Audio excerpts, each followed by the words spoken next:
Kita ketahui bahwa Umar bin Al-Khattab radhiyallahu an adalah orang yang paling berani. Tapi menarik, ada orang yang mendeskripsikan Umar bin Al-Khattab itu seperti orang yang berjalan di antara duri.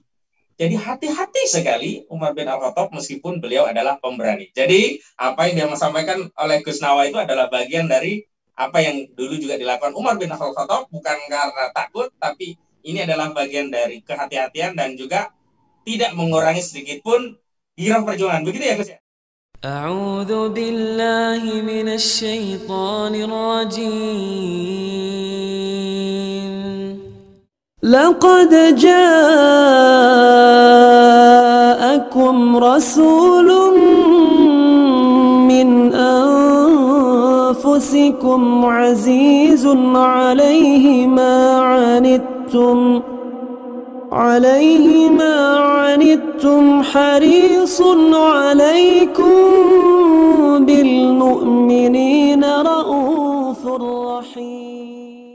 Baik, ada sebuah makalah yang menarik begitu.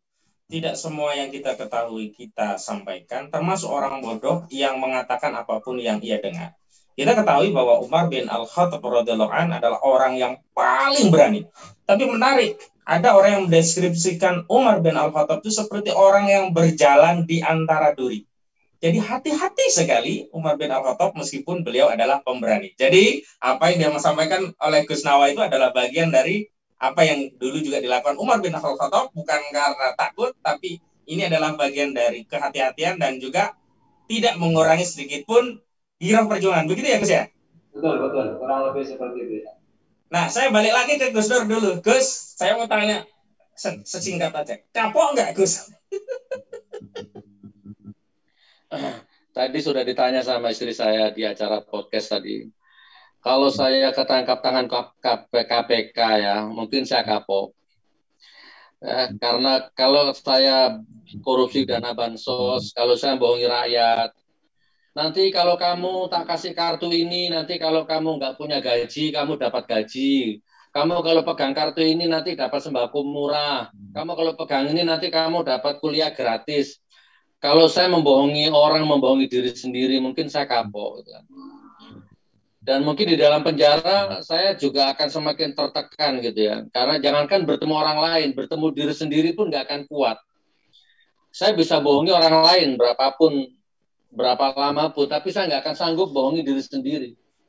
Nah, ini baterainya habis nih kayaknya. Denur? apa namanya? Sambil di tas. Tripodnya, enggak. Terus apa itu? Jadi kalau pertanyaannya apa nggak kapok itu ya stabilitas ininya, nah. Ini bisa nggak? Kalau saya koruptor ketangkap KPK, saya kapok.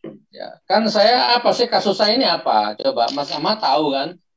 Katanya saya dituduh mencemarkan nama baik. Yang saya cemarkan siapa? Mau dipanggil hakim nggak datang, ya kan?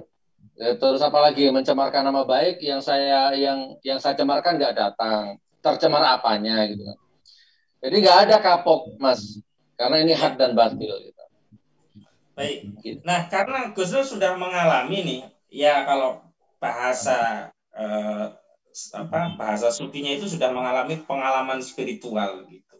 Apa yang kemudian ditakutkan ternyata dialami ya begitu-begitu saja gitu. Kira-kira ini bukan soal kapok nggak kapok ya. Dakwah itu seharusnya bagaimana Gus setelah mengalami ujian? Apakah tetap harus terus jalan dengan berbagai tantangannya atau ada beberapa evaluasi mungkin Gus Dur punya pengalaman, monggo. Ini di buku saya ini yang saya tulis di penjara, Mas Ahmad. Oh, iya. Di halaman 131. Di sini saya tulis begini. Dengan posisi saya ditahan, apa kalian berpikir kalian menang? Apa kalian berpikir saya kalah? Demi Allah, saya sama sekali tidak kalah. Dan demi Allah kalian tidak menang. Kan? Dengan saya ditahan, apa kalian pikir saya hina dan terhina? Terus apa kalian pikir kalian mendapat sebuah kemuliaan? Demi Allah, secuil pun saya tidak merasa hina dan terhina. Dan kamu tidak akan mendapatkan kemuliaan apapun atas diriku di penjara ini. Dengan saya ditahan, apakah kalian pikir saya jatuh? Dan kalian membubung ke langit? Demi Allah 1 senti pun saya tidak jatuh. Karena memang saya tidak mencari kedudukan apapun. Saya tidak ngejar kedudukan apapun. Kalian tidak akan bisa mengalahkan saya karena saya tidak mencari kemenangan apapun dan atas siapapun. Kalian tidak akan bisa pernah menjatuhkan saya karena saya tidak mencari kedudukan apapun, jabatan apapun, mengincar jabatan apapun. Kalian tidak akan pernah bisa menghina-hinakan saya karena saya tidak membutuhkan kemuliaan dan nama baik oleh penjilat-penjilat macam kalian itu. Kalian tidak akan pernah bisa menyakiti saya karena aku sudah menyatu dengan rasa sakit itu sendiri. Dan kalian tidak akan pernah bisa merendahkan harga diriku karena harga diriku hanya Allah ukurannya. Ya, aku tidak butuh harga diri, aku tidak pernah menjual nilai diriku. Apalagi dengan jabatan, dengan uang-uang subhat seperti itu. Assalamualaikum warahmatullahi wabarakatuh. Bismillahirrahmanirrahim. Alhamdulillahi rabbil alamin. Wassalatu wassalamu ala ashrafil anbiya'i wal mursalin Sayyidina Muhammadin wa ala alihi wa sahbihi ajma'in, amma ba'du. Saudara-saudaraku kaum muslimin muslimat rahimakumullah, setelah saya menonton tayangan tersebut, maka ada 4 poin yang harus saya sampaikan. Ada 4 substansi dari apa yang ingin saya sarankan, saya sampaikan kepada saudaraku. Yang pertama, dalam video tersebut menjadikan Sayyidina Umar sebagai contoh pemimpin yang pemberani. Namun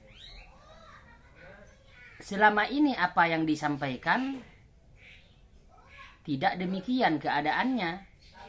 Ingat, kita harus pahami Sayyidina Umar Ibnul Khattab sebagai pemimpin yang pemberani, bukan mencaci orang lain. Ingat, bedakan antara tegas pemberani dan orang yang suka merendahkan dan mencaci orang lain yang tidak sejalan dengan kelompoknya. Itu kita harus pandai-pandai bisa membedakannya agar kita tidak terjerumus mengatasnamakan Sayyidina Umar bin Khattab sebagai contoh, namun tidak diambil secara keseluruhan. Itu ya poin yang pertama. Kemudian yang kedua, saudaraku tidak merasa mencemarkan nama baik. Dan ini sangat berbahaya sekali. Karena jika memang tidak terbukti, tentunya saudara tidak akan ada di dalam rutan atau penjara. Ini sangat berbahaya sekali jika selalu merasa benar sendiri, membawa ajaran agama ke dalam dakwahnya, namun kenyataannya tidak sesuai dengan ajaran agama Islam, sehingga menyebabkan tidak akan kapok.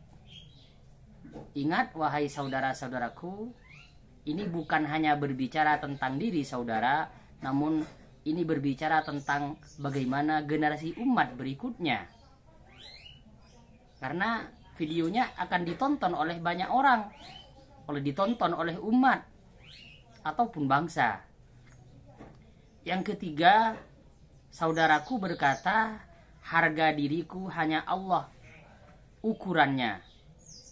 Kalau memang Allah ukurannya, seharusnya harga diri itu sesuai, dijaga sesuai dengan firman Allah Subhanahu wa taala di dalam Al-Qur'anul Karim, sesuai dengan hadis Rasulullah Shallallahu Alaihi Wasallam ataupun ijma dan kias dari para ulama.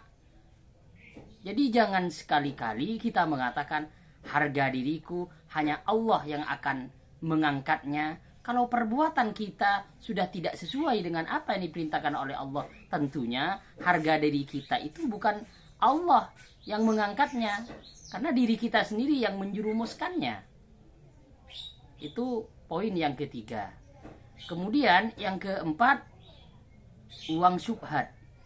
Perlu saya sampaikan, apakah kalau itu memang bukan uang syubhat, lah uang haram, apakah dibenarkan berdakwah, ceramah di akun YouTube dengan mencaci, memaki, merendahkan saudara sendiri dan mendapatkan uang itu masih dibilang itu uang halal?